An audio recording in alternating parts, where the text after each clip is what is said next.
Hey everyone, welcome back to M&M PTE NAATI. This is Manmohit. Now guys, in today's video, I am going to share with you all 10 of the most common mistakes which students make out there for their reading section, due to which they are unable to get their desired score that they need for the reading module, be it 65, 79, 85, 90, whatever they need. So please watch this video all the way up to the end to understand what those 10 mistakes are. You may not be making all 10 of them, but even if you're making 1 to 2 out of those, you can start avoiding them, as they will absolutely help you to make sure that you get your desired score that you need in your very next attempt. Just before I start, if you need online coaching with one-on-one feedback from me and Mohit personally, we do provide online coaching for PTE Academic, PTE Core, NAATI Hindi, NAATI Punjabi and NAATI Gujarati. You can always contact us on WhatsApp. The number is there in the description on the screen, or simply search for M&M PTE NAATI on either Instagram or Facebook. Message us. We would be there, admin would be there, chat with them, we'll talk to you on phone, make a plan, and we'll make sure you clear these exams in your very first go. Now let's get started with this one, the top 10 mistakes. The very first one is reading too quickly or slowly for your read aloud topic. Now, first thing first, people take read aloud topic for granted, thinking that it's a speaking task and it's just a paragraph that you have in front of you and you have to speak it out. But understand one thing, even though that is a speaking topic, that gives you almost the double amount of marks towards your reading section. And that is the thing that students underestimate. Please make sure you take a read aloud seriously. Even if you get a perfect 90 in your speaking, that does not really mean that you have done your read alouds perfectly. I can tell you that.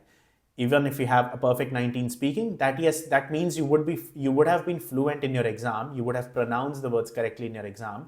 But content recognition plays a major role. If you spoke very quickly, or if you spoke very slowly, if you did not take those accurate pauses, if you did not have intonations, if you did not stress on certain words, there are so many things that we need to keep in mind and take care of and implement them when we speak out our paragraphs and read aloud. And if you do all those things, they boost your marks towards your reading section. Speaking is only to do with your fluency and pronunciation, but all these things that I mentioned earlier have to do with your reading marks. So make sure that are you doing the read alouds properly or not. And this is how we help our students who are enrolled with us, that we create a personal Telegram group with every single student of ours. What they do is, for example, if your name is Abhishek, we'll create a group called Abhishek PTE. And in that group, there would be only 3 people, me, Mohit, and that student. And that's all. No other student added in that group, because that is that personal space for a student. And every day students take feedback from us all 7 days a week. For read alouds, they will record their audios and they will send their audios to us every single day. We listen to them and give them feedback on how have they done, what kind of mistakes have they done.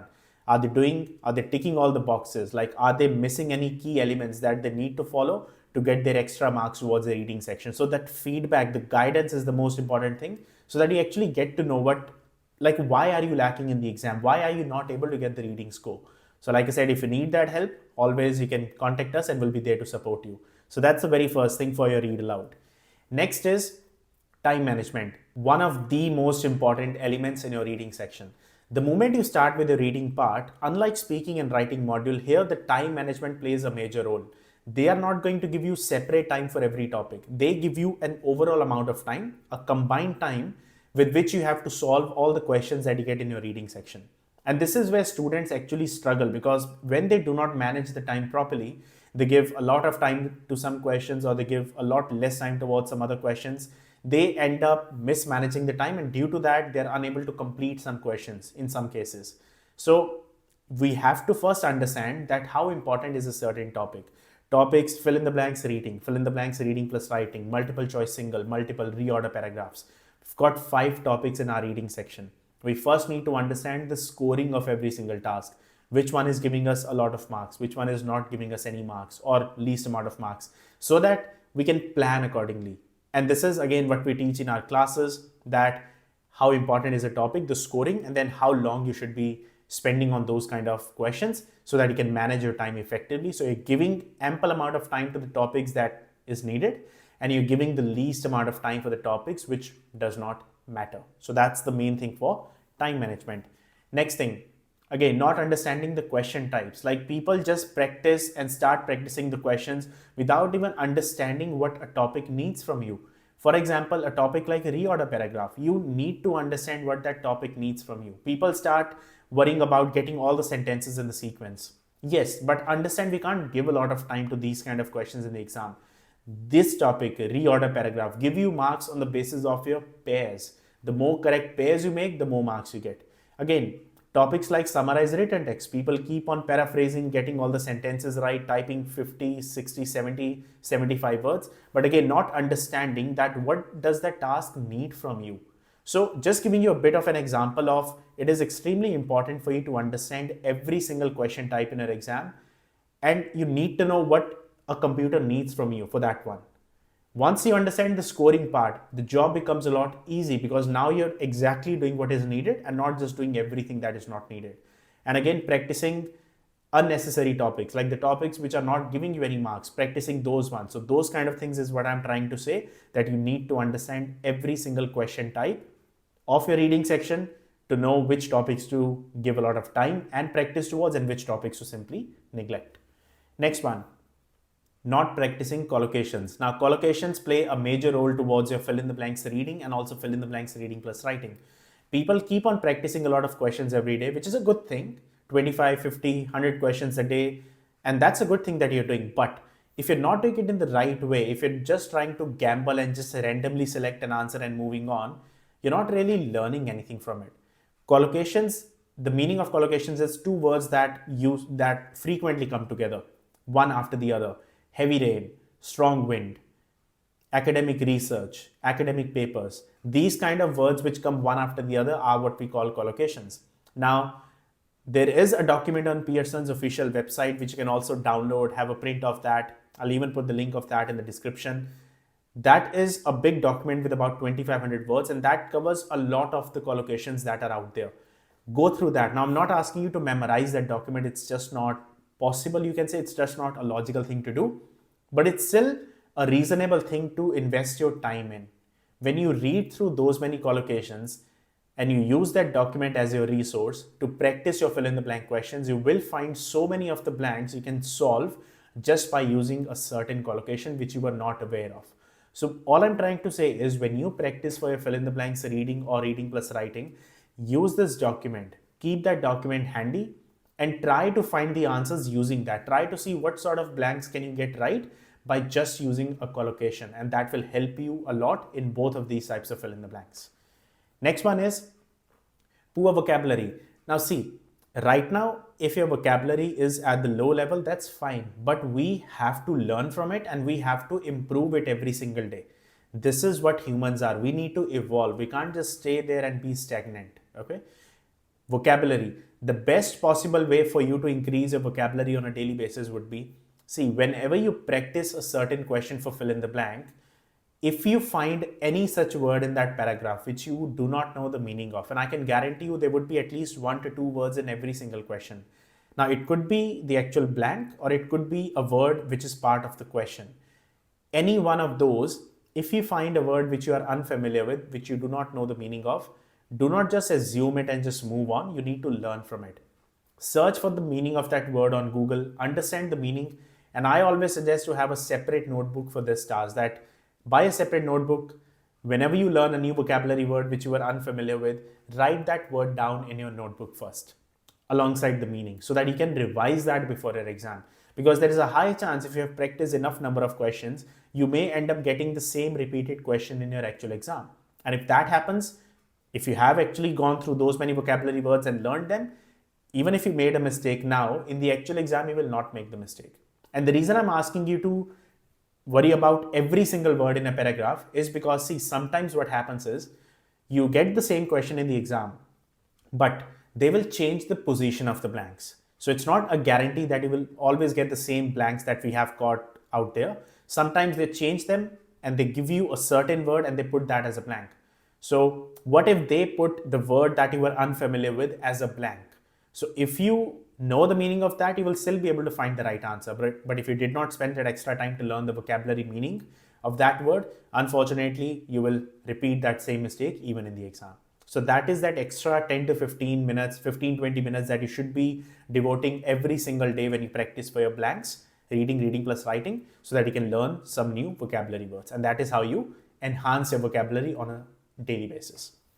Next, as I said with the collocations, grammar is another major thing that plays a huge role.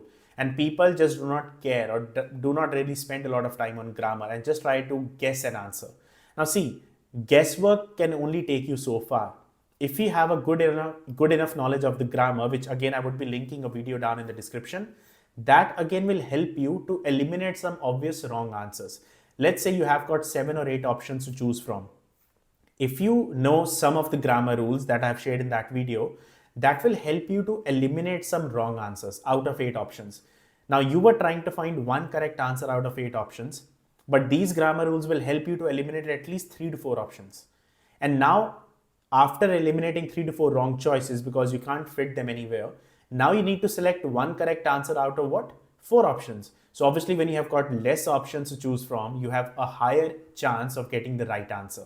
So grammar rules will not straight away give you the right answer, I can tell you that, but at least it's a good idea for you to go through because you can eliminate them. So grammar plus collocations plus vocabulary, it's a mix of these 3 things that you need in order for you to get majority of your blanks right, fill in the blanks reading and fill in the blanks reading plus writing. Next one is focusing too much on reorder paragraphs. Again, I've seen so many students out there practicing 2 hours, 3 hours a day just for reorder paragraphs. Now, I'm not saying neglect that completely. No, you should still be practicing it if you need 79 plus. But remember one thing, this is not a high scoring task. I would rather give a lot of my time towards my fill in the blanks reading plus writing, because over there, every single blank is worth 1 mark. Here, not so much. You barely get about 5 to 7 marks out of 90 for reorder paragraph in your actual exam. So like I said, it is giving you some marks, 5 to 7. So give it a bit of time, 15-20 minutes a day, but that's plenty. That's all you should be doing. And in 15-20 minutes, if you can do 5 questions, 10 questions, 15 questions, it's all up to you. Practice them, understand the correct order if you make any mistakes, and move on. And that's all the practice that you should be doing for your reorder paragraphs. Next is spending time towards multiple choice questions. Now, I have said this so many times in so many other videos that multiple choice questions are not important. To a point, they do not give you any marks. Like they are literally worth 0 marks out of 90. Multiple choice single and also multiple choice multiple answers.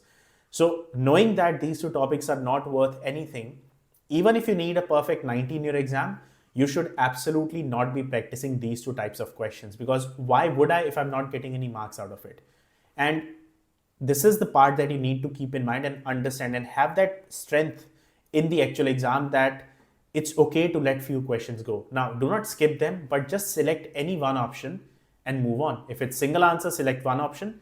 If it's multiple option, minimum 2, maximum 3 is what they say. But even in that case, I always recommend to select one option and moving on. Like I said, even if you get it right, you still do not gain any marks. And if you get it wrong, you still do not lose any marks. So again, we have to be smart enough to utilize our time. And all the time that we save in multiple choice single and multiple answers is that extra time that we should be giving towards our fill in the blanks reading and fill in the blanks reading plus writing, because those are the topics which are the highest scoring ones out of your reading section. Next one, not reviewing answers before moving on. And this is again one of the common mistakes which people do. They don't have the habit of proofreading or double checking. So what they do is they solve a question, and once they're done, they click on the next button and move on. Take that extra 30 seconds to a minute. And see, this is the reason why we're not giving any time towards multiple choice single and multiple answers and giving all the time towards our fill in the blanks reading and reading plus writing, because we want to make sure we have done the right thing. We have selected the right options. So after solving a question, take that extra 30 seconds to a minute, proofread the paragraph, read out the complete paragraph with all the correct answers and see if that paragraph is making sense. Review your answers, double, triple check them. And once you're absolutely happy with them, only then you click on the next button and moving on. Because remember, in the exam, when you click on the next button, it's done. You can't go back. So please make sure we are reviewing our answers. Last but not the least, goes without saying, and that's the basic. I know it's a very basic thing to say, but people underestimate reading. Reason they underestimate that is people do struggle in this task. Okay. The thing with this is people find this task boring, because let's agree reading is boring in this exam. And people prefer to spend a lot of time towards their listening or speaking, because those are interesting tasks. Like you can just sit without a paper and pen and you're simply practicing your read alouds, your repeat sentences and whatnot.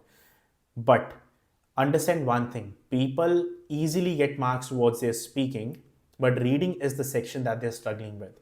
So yes, it is boring, I agree with that, but you can't take that practice away from reading section just because it's boring. Because even if you get a perfect 19 speaking, that is not going to help you, because if you need 79 plus, you need 79 plus in all the four sections. So just getting 90 or 79 plus in speaking will not do anything.